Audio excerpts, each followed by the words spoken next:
Hey everybody, how you doing? Into Weapons back again with you. Got my buddy Brandon from Above and Beyond Painting LLC in Green Bay, Wisconsin.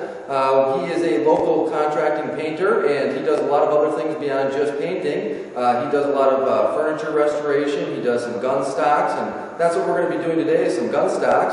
What I have is just a rough wood off a WASR 1063, and what we kind of decided to do is kind of give an example of the work that he does and how he brings this stock from the rough product here to a really nice showcase result in the end. So we'll go ahead and show you that process, and in the end what we'll end up doing is do a giveaway for this stock. So some lucky winner will go ahead and win this stock in the end. What you need to do to be eligible for that is check down in the description of the video below here. We'll have a link to Brandon's channel, and go ahead and subscribe to him. Leave a comment on this same video that's also uploaded to his channel, and you'll be eligible for this particular giveaway on this stock. Stay tuned as well. We are going to do some additional projects coming up in the future. As you know, this is just a rough WASR 1063 stock, so it's not the best starting rough stock to start with. But we plan on doing some additional stuff with some higher end stocks, and again doing some more tutorials on do-it-yourself and how we get this stuff done. So stay tuned. We'll go ahead and get this stock started, and we'll see how it turns out. Hello do-it-yourselfers, welcome back to Above and Beyond Painting LLC. I'm Brandon, and like my buddy mentioned before from Into Weapons, we are doing gun stocks here. This is just part of the process that we do here at our company. If you have a refinished one, or if it's already done, we can start from scratch, or we can do raw wood just as well. This one here already has a pre-finish on it. Our first step to this would just be stripping it and trying to get it back to the raw wood, its natural state. Whether I'm doing trim or doors for any of our showcase houses that we do, or even something as little as a gun stock like this, it's pretty much the same process. We have a lacquer thinner right here, and a rag. It's one of our hotter cleaners.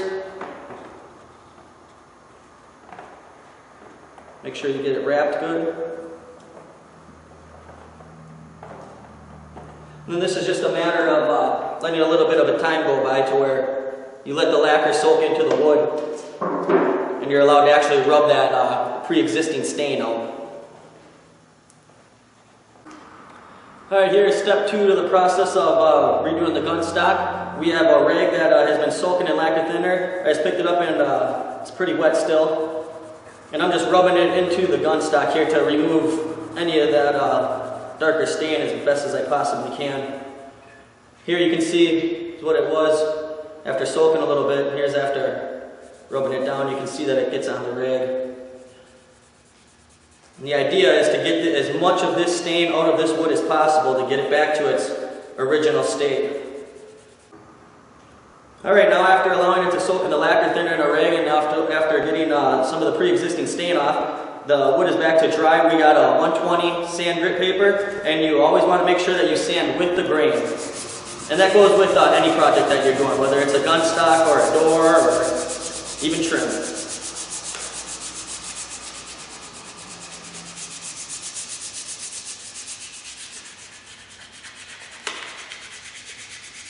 Usually you want to work on any blemishes or imperfections and try and make sure that your product is perfectly smooth.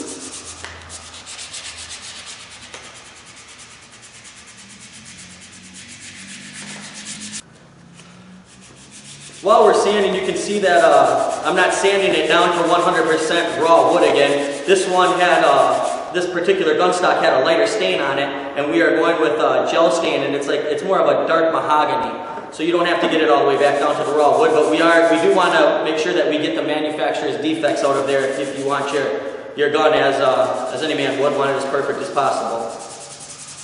We're also using the 120 grit. You want to make sure that you don't use a 200 grit, or because you'll end up closing the grain on it if you are trying to maybe get it back to a raw wood where you're going with a lighter color. And you also don't want to use like a 100 grit or an 80 grit, because then you're just going to end up chewing your wood up.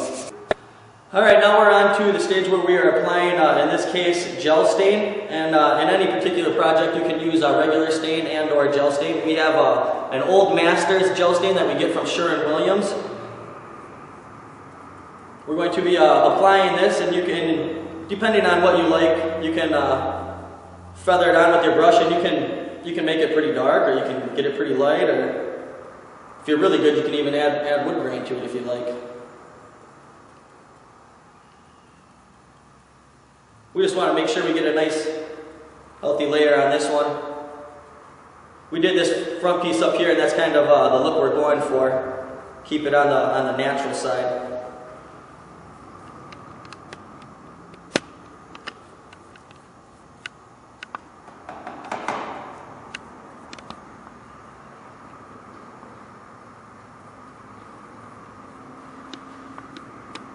You can be generous with it in the beginning. And the nice thing about this is even if you mess up, if you have a little bit of lacquer thinner in your rag, you can just wipe it off and you can start from scratch again if you'd like. Or even if you don't like this particular color, you can, throw it back down, put a lacquer rag over it, wipe it up, and get a darker stain and or a lighter stain if you'd like. Make sure you get in between your little grooves that maybe in certain gun stocks might show just a hair. Get behind the back butt here.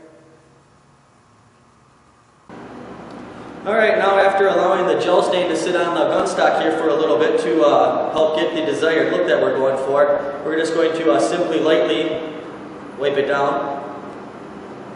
And the idea here is to go for this little front piece that we got, so I guess that's kind of the look we're going for, and that's kind of, I guess, our sample product, if you will. So whether or not this comes up a little lighter and or a little darker, all depends on how hard you're wiping the gun. If you want to come back through, sometimes, which I also do with my HVLP, I'll load it with the stain and then also we can mist it. Just to make sure that we get all three pieces to look fluent with each other to where they all look identical. Alright, we're just feathering it in with the brush here. Any of the little light spots, I have a little bit extra gel stain on my brush and I'm kind of just darkening them up, and then I'm just kind of feathering them all out completely, trying to get a nice exact match over here.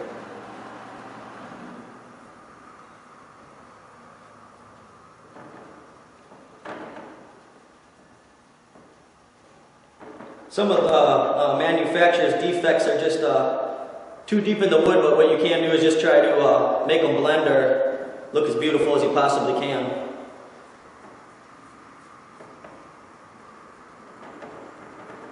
Plus it always gives it a little kick there.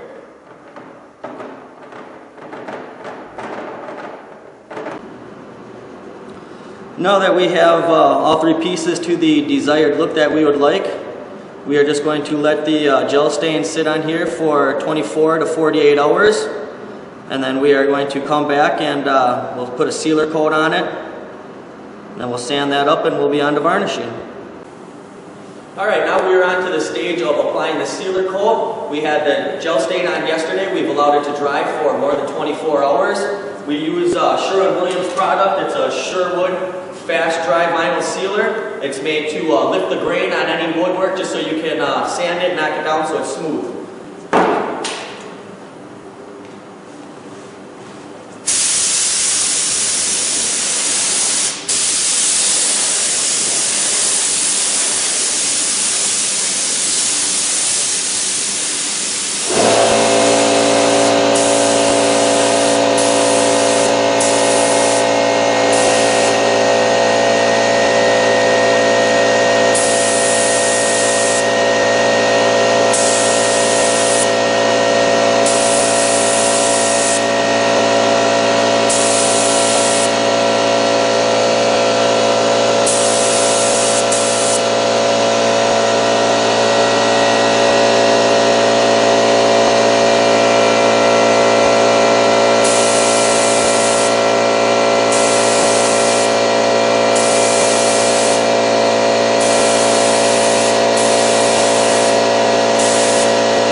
Applying the sealer coat, we let it sit for 2 hours, and now it's dry enough to where we are going to knock it down with a 3M grit sanding pad. I'm using one that's already been used, so it's a little softer. Just because it's a remake and I got the gel stain with the sealer on there, I want to make sure that I sand soft enough but hard enough to knock down the grain, but you don't want to dig through the sealer coat to where you end up getting into the gel stain and you end up ruining it. But this is one of the easier sides of the process. You just want to make sure that you do a good job on it.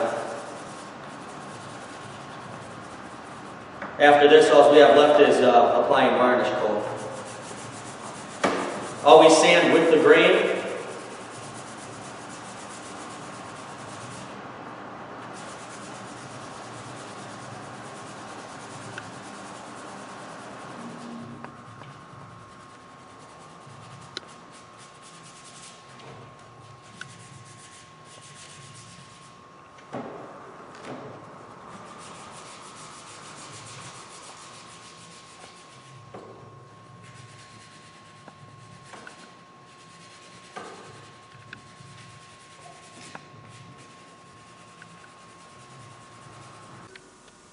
Alright, we are on to the final stage of refinishing the gun stock. We had let the sealer dry for 4 hours and we scuffed it up with the 3M grit sand pad. And now we are applying the varnish coat, which is a Helms & Spar urethane.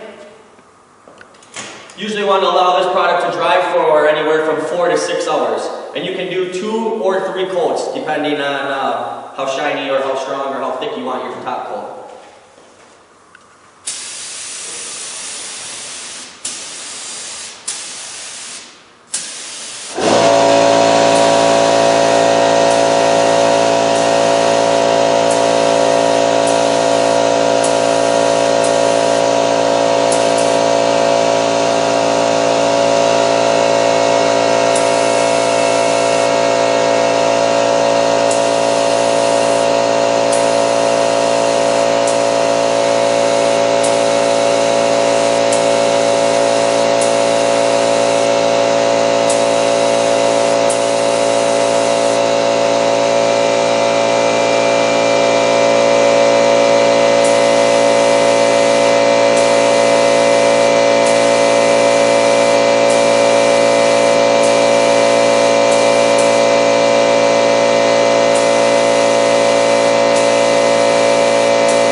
Weapons back again with you. We got the WASR AK-47 Stock finished up here. Brandon from Above and Beyond Painting went through the process of turning this from a rough wood finish into a finished product that looks really nice. We're going to go ahead and give this away on the channel. What you have to do, we'll go ahead and post the rules of the giveaway down in the description of this video, including a link to his channel, as well as a link to this video on his channel. In order to be eligible, you have to be 18 years or older. You have to live in the lower 48 states. That's where we're going to end up shipping it off to.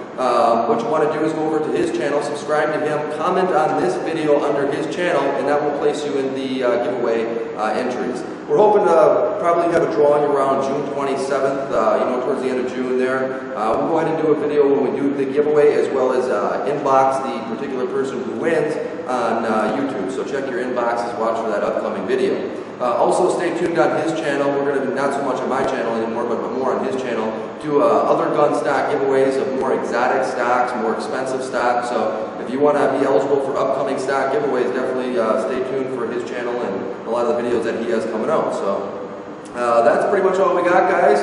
Hope you enjoyed the process of taking this stock from a rough wood finish to a finished product that looks really nice. Again, thanks to Brandon from Above and Beyond for sponsoring this, and stay tuned, guys. Thanks a lot.